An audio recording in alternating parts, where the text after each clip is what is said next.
you guys. I had to pop on here today because I have a message for somebody.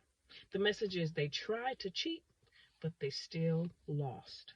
Again, they tried to cheat, but they still lost.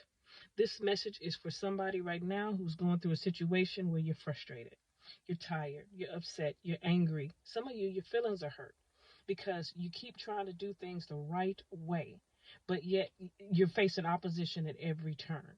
Some of you it's on your job, some of you it's within friendships, some of you it's within family situations, okay? You've tried to do things the right way, but you have people who've been lying on you. You have people who set you up. It could have been a job situation where you were passed over for a promotion that you deserved because you were already doing the work anyway, right? Or it could be a situation where you found out everybody got a raise except you.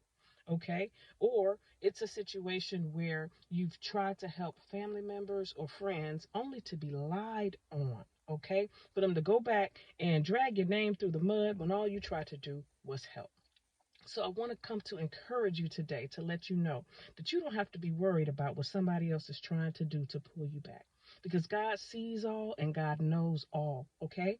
What's inside of you is greater than what your circumstances are right now. And I want you to remember that. So I want to tell you a quick story about something that happened to me years ago, okay? I was a part of an organization and we had a team building event, okay? And in this team building event, they split us up into two teams. Both teams had males and females, okay? So it was an outside event and we were all adults, but it was an obstacle course that was one of those inflatable things, that you see at kids' birthday parties where they have the little bounce houses, but it was an obstacle course, okay? So I'm on this obstacle course.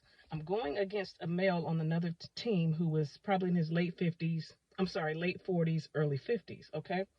I didn't find out till later on that the guy, not only was he extremely competitive in a negative way, but he had an issue with women, right?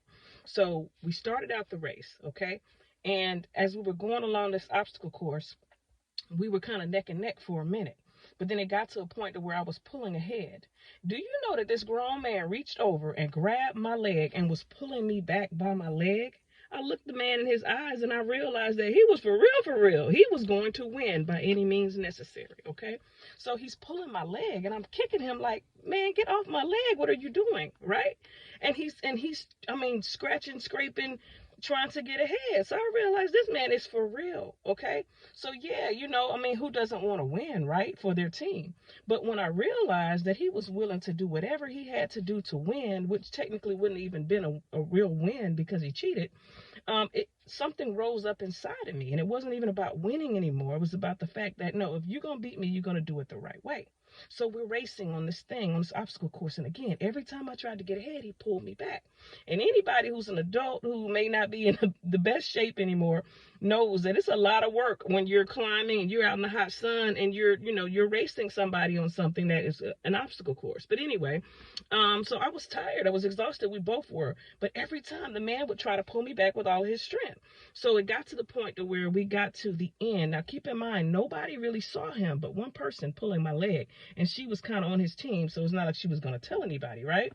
So the people who were cheering for their teams were at the finish line, so they couldn't see what was going. They could just see our heads. They couldn't see how he was pulling my leg, okay?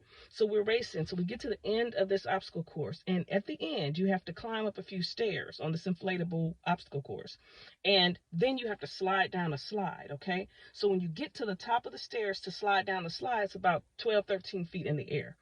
The man got there before I did because he was pulling me back. And as he started to slide down the slide, something rose up inside of me. I got to the top of that slide and I saw him going down and I jumped up in the air. Okay. And my mom was there. All right. She was there. And when I jumped in the air, everybody screamed because they thought, okay, she's already 12, 13 feet in the high. This lady is jumping. She might fall. But guess what? They didn't know what was inside of me. They didn't know what I had been trained for in past seasons. And when they screamed, I heard my mother say, she's fine. My mother didn't flinch. Now, I'm in the air, okay? So I didn't hear the rest of what my mom said. All I heard was she said, she's fine. And so when I landed at the bottom of this inflatable slide ahead of the guy who tried to cheat, okay? Because he was sliding down, but when I jumped up, I hit a flip in the air and landed on the ground. The rest of what not on the ground, at the bottom of the slide. The rest of what my mother said when everyone screamed and she yelled out, "Oh, she's fine." She said, "She's fine. She used to be a gymnast." Come on, somebody. My mother knew something that the rest of them didn't know. She knew that I had prior training to face those type of circumstances where you're in a clutch situation, okay, and you got to stick the landing. So I'm here to tell you something right now. What I'm here to tell you is that what God has put in you is much greater than what you're facing right now.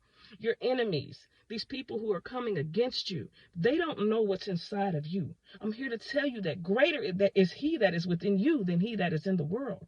You are equipped for greatness. You've been there before. This is not the first time that you have been down, but you are not out. So I just want to encourage you today to look back over your life and think about the past situations that you have been in where it looked like you weren't going to be able to make it out. Okay? Do not focus on the people who are cheating. Do not focus on the people who are trying to hold you back, because see, there are a lot of times where people are in situations where they envy you. They see your strength, they see your light, but they only see a part of it. They don't even know the rest of what's inside of you. And I am compelling you today to recall what is inside of you. You were not defeated by your situation. Don't get caught up in the embarrassment, the frustration, the shame, the anger, or whatever emotions you might be going through, right now, because of what you're facing. Okay? Because the people who are coming against you, they don't know what you're capable of, but you do. If you are here today, it's because you have survived 100% of the days that came before today, and you will continue. But you're not only going to survive, you are going to be an overcomer, and you are going to thrive. Okay? So I just want you to remember that you're not facing people, because we wrestle not against flesh and blood. This is a spiritual battle. When the enemy can't defeat you, okay, he's going to try to distract you. He's going to try to discourage you. He's going to try to delay you. And all of those things together is supposed to make you feel defeated in your mind. The enemy can't defeat you, but he can present situations and he can use people, okay, to come against you and to do things to make you feel discouraged so that you quit. And if you quit, then you have defeated yourself. It's not because the enemy was stronger than you. It's not because of the tactics that people used against you that caused you to fail or to be destroyed. It's because you took your eyes off of the goal. You got focused on the situations and the things that were coming at you, and you forgot that you've already been trained for this. Okay? So I just want to encourage you. I wanted to share that little story with you to remind you that you are not the only one who's been through situations where people have come against you. Okay? If you are in a situation today where you feel like you are exhausted, you're angry, take your eyes off that situation. Okay? Remember what's inside of you. If you're distracted, you won't remember what's inside of you. You're going to panic. Okay? I could have given up when the man was cheating. I could have said, I'm already exhausted. I'm already tired. But I remembered that it's not over until it's over. And I was going to give it everything that I had. Okay? So I want you to remember what's inside of you. Give it everything that you've got. Continue to push through to the end. Okay? So I love you guys. I just wanted to come on here to encourage you today. Not only am I a woman of God, I'm also a certified life coach. If you feel like you need to talk to somebody about some of the things that you're going through, check the description box below or the comment section, or even go to my profile. You'll see a link there where you can go to book a one-on-one coaching session with me. If you're facing situations on your job, that's like what I discussed with you today, what I shared with you today, you can, again, go to the same place, look for my link in the description box, comment section on my profile, and you can pick up my new ebook. It's called Cowardly Coworkers and Cliques, Navigating Attacks in the Workplace, okay? So those are some resources that you have. I will be back on here with more videos to help you guys, to encourage you. Just remember that God has got you. It doesn't matter who's coming against you. It doesn't matter if they cheated, because God will raise you up in front of the same people who tried to pull you down. I love you guys. Stay encouraged, okay? Take care.